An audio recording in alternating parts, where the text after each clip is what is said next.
Dear student, मैं doctor Rajendra Singh Yadav आप सभी का स्वागत है मानव भूगोल BA second year first paper की ऑनलाइन क्लास में। मेरे पूर्व 2 लेक्चर में पहले में मैंने आपको मानव भूगोल के आधारभूत सिद्धांतों के बारे में बताया था। 3 सिद्धांत हैं। पहला है क्रियाशीलता का सिद्धांत, दूसरा पार्थिव एकता या जिसे हम अंतर संबंध का सिद्धांत कहते हैं, उस पर विस्तार से चर्चा की थी। आज हमारा तीसरा सिद्धांत जिस पर हम डिस्कस करेंगे, आज बातचीत करेंगे, वह है वातावरण समायोजन का सिद्धांत। तीनों सिद्धांत इम्पोर्टेंट हैं, जिनके कारण मानव भूगोल के सिद्धांत, मानव भूगोल के विकास को हम आसानी से समझ सकते हैं। चलिए आज हम डिस्कस करते हैं वातावरण समायोजन का सिद्धांत। तीसरे सिद्धांत को जो है वह है वातावरण समायोजन सिद्धांत। क्रियाशीलता एवं पार्थिव एकता के सिद्धांत के प्रतिपादन में वातावरण समायोजन का महत्वपूर्ण योगदान है। प्रत्येक प्रदेश में पर्यावरण में वहां निर्धारित की गई सीमाओं में रहकर मानव अपनी आवश्यकताओं एवं क्षमताओं के अनुसार वातावरण के साथ समायोजन करता है। भौगोलिक दशाएं मानव पर प्रभाव डालती हैं तथा मानव भी इन पर प्रभाव डालता है। सामान्यतः मानव चाहता है कि प्राकृतिक परिस्थितियां उसके अनुसार हो जाएं, किंतु जब ऐसा नहीं होता है तो वह स्वयं वातावरण से समायोजित हो जाता है। वातावरण समायोजन 2 प्रकार का होता है, प्राकृतिक वातावरण और दूसरा सांस्कृतिक वातावरण। प्राकृतिक वातावरण में वो सभी संपूर्ण शक्तियां, प्रक्रियाएं तथा तथ्य मानव को प्रत्यक्ष रूप से प्रभावित करते हैं। इन शक्तियों में सूर्य ताप, पृथ्वी की दैनिक वार्षिक गति, गुरुत्वाकर्षण शक्ति, ज्वालामुखी, भूपटल की गति परिवर्तन, जीवन संबंधी दृश्य सम्मिलित किए गए हैं। इन शक्तियों द्वारा पृथ्वी पर अनेक प्रकार की क्रियाएं होती हैं, जिससे वातावरण के तत्व उत्पन्न होते हैं और इन सभी का प्रभाव मानव की क्रियाओं पर पड़ता है, जैसे तापमान, अत्यधिक वर्षा, सघन वन मानव के जीवन व रहन सहन को प्रभावित करते हैं।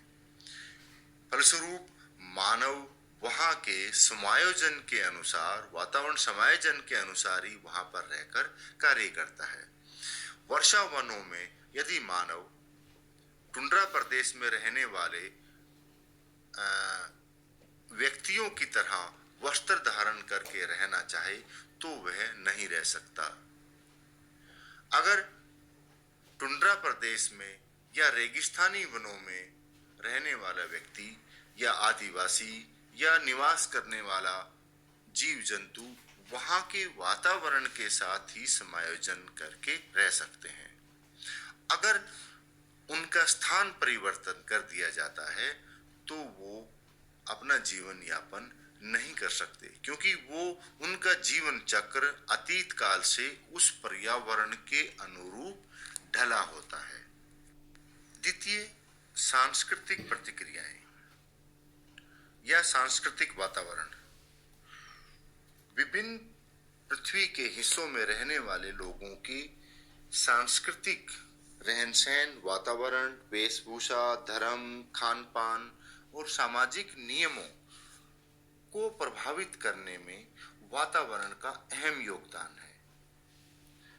जिस प्रकार से आदिवासी समुदायों का रहन सहन विकसित क्षेत्रों में रहने वाले लोगों से पूर्णतया भिन्न है, जो कि एक वातावरण के समायोजन के रूप में देखा जा सकता है। पृथ्वी के ऊपरी भाग, जिसे हम भूपट्टी कहते हैं, अनेक विषमताओं से युक्त है। धरातल पर कहीं पर्वत, पठार, मैदान, झील, महासागर, गहरी खाड़ियां आदि विविधताएं पाई जाती हैं। इसी प्रकार जल एवं स्थल के वितरण में भी विषमताएं पाई जाती हैं। उत्तरी गोलार्ध में स्थल तथा दक्षिणी गोलार्ध में जल राशियों या समुद्रों की अधिकता पाई जाती है। जलवायु के विभिन्न कारक तापमान, वर्षा, पाला, आर्द्रता, ओश, वायु, पवन, वायुदाब आदि का वितरण धरातल पर विषमता युक्त पाया जाता है। उदाहरण के लिए भूमध्य रेखीय भाग में उच्च तापमान एवं तीव्र वर्षा का प्रभाव होता है, जिसके फलस्वरूप सघन वनस्पति और सदाबहार वन पाए जाते हैं। फलस्वरूप रेगिस्तानी उच्च तापमान एवं वर्षा की कमी के कारण वनस्पति विहीन रहते हैं, जबकि प्रायद्वीपीय मध्यवर्ती भागों में निम्न आकार के कटीले वृक्ष व मोटी पत्ती वाले छोटी झाड़ियां पाई जाती हैं, जो कि वातावरण समायोजन के कारण ही वनस्पति ने अपना रूप परिवर्तित किया। वर्षा वनों में पेड़ों पर उछल कूद या पेड़ों पर रहने वाले जीव जंतु अधिक पाए जाते हैं, जबकि घास के मैदानों में अलग जीव जंतु व रेगिस्तानी प्रदेशों में अलग तरह के जीव जंतु पाए जाते हैं, जो कि एक वातावरण समायोजन का उत्कृष्ट उदाहरण है।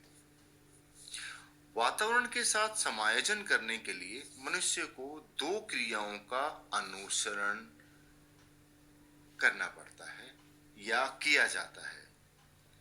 नंबर 1 अनुकूलन और नंबर 2 रूपांतरण या परिवर्तन। अब अनुकूलन क्या है? अनुकूलन मीन अडेप्टेशन, यानी मानव द्वारा वातावरण के विभिन्न कारकों के प्रभाव के अनुसार अपने आप को समायोजित करने की क्रिया को अनुकूलन कहते हैं। अब यहाँ इस प्रक्रिया के अंतर्गत मनुष्य अपने आप को वातावरण के अनुसार अनुकूलित कर लेता है।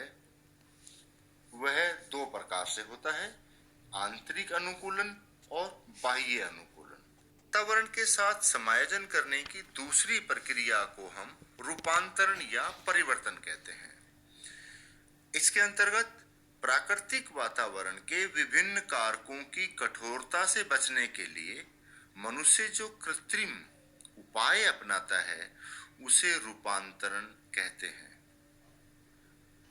जैसे यदि शीतोष्ण जलवायु के देशों में निवास करने वाले मनुष्य उष्ण जलवायु वाले देशों में आते हैं, तो वो निवास स्थान या रहने वाले स्थानों पर ठंडी चीजों का, जैसे कूलर या रेफ्रिजरेटर या एयर कंडीशनर वाले स्थानों पर रहना अधिक पसंद करते हैं, क्योंकि उन्हें वातावरण के साथ समायोजित होने में वक्त लगता है। इस प्रक्रिया को रूपांतरण कहते हैं। इसी प्रकार से यदि उष्ण कटिबंधों में रहने वाले व्यक्ति शीतोष्ण कटिबंधीय प्रदेशों में अगर स्थापित या चले जाते हैं, तो उन्हें गर्म वस्त्र, हीटर या गर्म कमरे वाले स्थानों पर या आग से गर्मी पैदा करने वाले स्थान या संसाधनों का इस्तेमाल कर वातावरण के साथ रूपांतरण या परिवर्तन की क्रिया या मॉडिफिकेशन की क्रिया को अपनाया जाता है। इसे भी वातावरण समायोजन कहा जाता है।